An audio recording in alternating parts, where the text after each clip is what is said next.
مشاهدي قناة المرأة تيفي، مرحبا بكم في حلقة جديدة من برنامجكم مغربيات.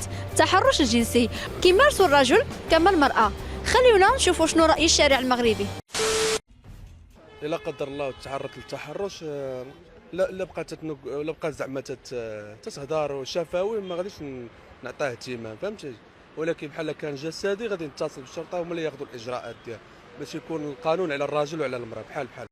العدين امه. حنا نحترموا الدين ديالنا، هذه اول حاجه. الدريه الا كانت كتعرى راه هي عارفه راسها غطيح في هذا الوكا هذا ديال انها الدري يتحرش بها ولا شي حاجه.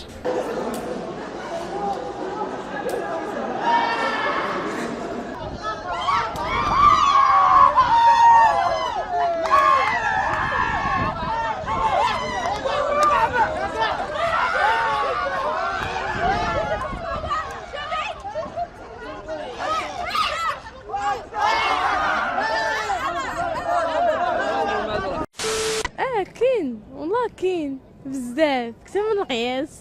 تيكون هو غادي ما بيه ما عليه، الدريه تبدا تقول لي كسكس بس كسكس بس. تعالى بغيت نهضر معاك خويا شحال الساعه، فاش تشوفو في الطوموبيل تتبقى غادا عليه تتبقى تعوج وهادي، ولا كان غادي في الطريق تتبقى تقول لي خويا شحال في الساعه عافاك، ولا فين تتبقى تسولو باش تقرب منها، فهمتي؟ وتيبقى يهضر معاها. يا حويني يا حويني يا بناتي تحرشي بالدراري، سا ديبون. شوف البنت الا كان كيعجبها شي دري تقدر تحرش به.